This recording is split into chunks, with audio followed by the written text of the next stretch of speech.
नमस्कार, आप देख रहे हैं श्रेय टीवी, देश हित की बात। मैं हूं आपके साथ साक्षी। महिला आरक्षण बिल पर सियासी संग्राम, भारतीय जनता पार्टी पर बरसे युवा कांग्रेस, सरकार पर बड़े आरोप। नमस्कार, आप देख रहे हैं श्रेय टीवी, देश हित की बात। मध्य प्रदेश के जबलपुर से एक बड़ी राजनीतिक खबर सामने आई, जहां महिला आरक्षण बिल को लेकर सियासी घमासान तेज हो गया है। युवा कांग्रेस ने भाजपा सरकार की नीतियों पर गंभीर सवाल उठाते हुए इसे महिलाओं के अधिकारों के साथ छल करार दिया है। मध्य प्रदेश युवा कांग्रेस के प्रदेश अध्यक्ष यश घनघोरिया ने आरोप लगाया कि महिला आरक्षण बिल सिर्फ दिखावा है और महिलाओं को वास्तविक राजनीति भागीदारी से दूर रखा जा रहा है।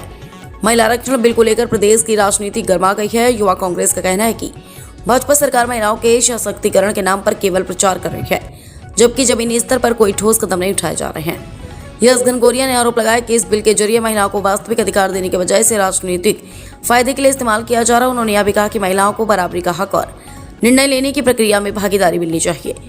इस दौरान राहुल गांधी के संसद में दिए गए बयान का भी उल्लेख किया गया, जिसमें उन्होंने महिला आरक्षण के महत्व पर जोर दिया था। युवा कांग्रेस ने सरकार से मांग की है कि महिला आरक्षण बिल को पारदर्शी और प्रभावी तरीके से लागू किया जाए, ताकि महिलाओं को वास्तविक प्रतिनिधित्व मिल सके।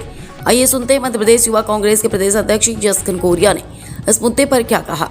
श्री टीवी जबलपुर से क्राइम रिपोर्टर बीएल रजक की खास रिपोर्ट। आज जैसा कि आप सब देख पा रहे हैं, पीछे एक मैजिशियन इस कम्प्रोमाइज का हमारा बिल की ये पत्रकार वार्ता हमारी आयोजित की गई है, जो पूरे देश में एक भ्रम का माहौल भाजपा द्वारा निर्मित किया जा रहा है कि कांग्रेस ने महिला आरक्षण बिल को रोका। ये एक छलावा करने का काम प्रधानमंत्री नरेंद्र मोदी देश की जनता के साथ कर रहे हैं, क्योंकि जो महिला आरक्षण बिल था वो 2023 में पारित हो चुका था और कांग्रेस ने अपना पूर्ण समर्पण इस बिल को दिया था। और मैं समझता हूँ कि भाजपा के दोहरे चरित्र को सबके सामने लेके आती है, क्योंकि 2023 में बिल पारित होने के बावजूद अभी तक महिला आरक्षण बिल को पारित नहीं किया गया। और उस बिल के हिसाब से 543 सीटें जो वर्तमान में हमारे देश में हैं, उन सीटों में 33% महिला आरक्षण होना था और अब तक कम से कम 180 हमारी माताओं बहनों को महिला आरक्षण का लाभ संसद में मिल जाना चाहिए था। लेकिन भाजपा ने एक चाल चली, उसको डिलिमिटेशन के साथ जोड़ा, जातिगत जनगणना के साथ जोड़ने का काम किया, ताकि उस बिल को भविष्य में टाला जा सके और महज ये एक अखबार की सुर्खी बन के रह जाए। ये एक पाखंड भाजपा का था।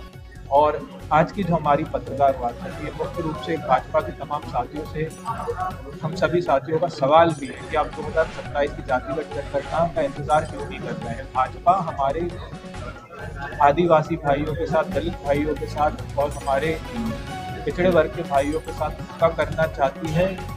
भाजपा चाहती है कि जातिगत जनगणना ना हो पाए और उसके पहले डिलिमिटेशन बिल पारित हो जाए। ये भाजपा की सोच है, जिसको पूरे इंडिया गठबंधन ने खत्म करने का काम किया है। भाजपा का उद्देश्य ये था कि बिना किसी जातिगत जनगणना के ये डिलिमिटेशन बिल पारित हो, ताकि वो हमारे आदिवासी भाइयों को, दलित भाइयों को और हमारे पिछड़े वर्ग के भाइयों के अधिकार को छीनने में सफल हो। पर उनके मंसूबे पे रोकने का काम हमने किया है। और निश्चित रूप से एक सवाल भी प्रधानमंत्री नरेंद्र मोदी के सामने खड़ा होता है। प्रधानमंत्री बौखलाहट में 59 बार कांग्रेस का नाम लेते हैं पत्रकार वार्ता में। चाहते तो ऐलानिया कह सकते हैं कि 543 सीटों में 33% आरक्षण को पारित करने का काम।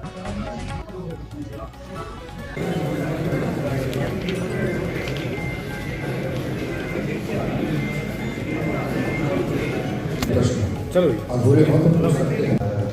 जैसा कि आप सबको ज्ञात है, पिछले दिनों एक प्रोपेगेंडा भाजपा के द्वारा चलाया जा रहा था, जिसमें कहा जा रहा है कि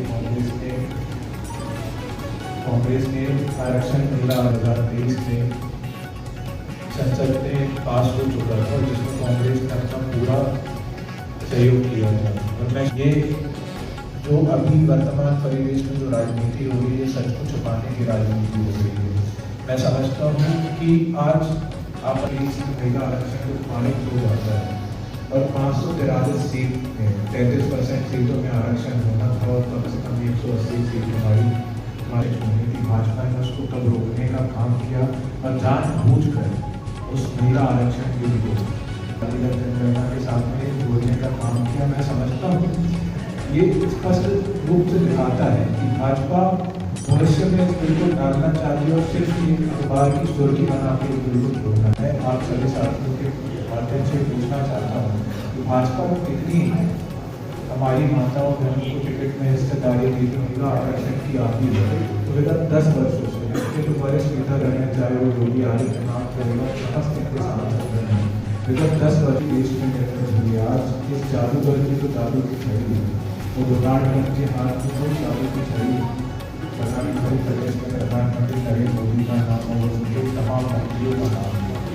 और दूसरी जादू की छड़ी जो है, आप सभी साथी जानते हैं कि अमेरिका में अडानी के नाम पे केस चल रहा है और अडानी को बचाने के लिए देश की जनता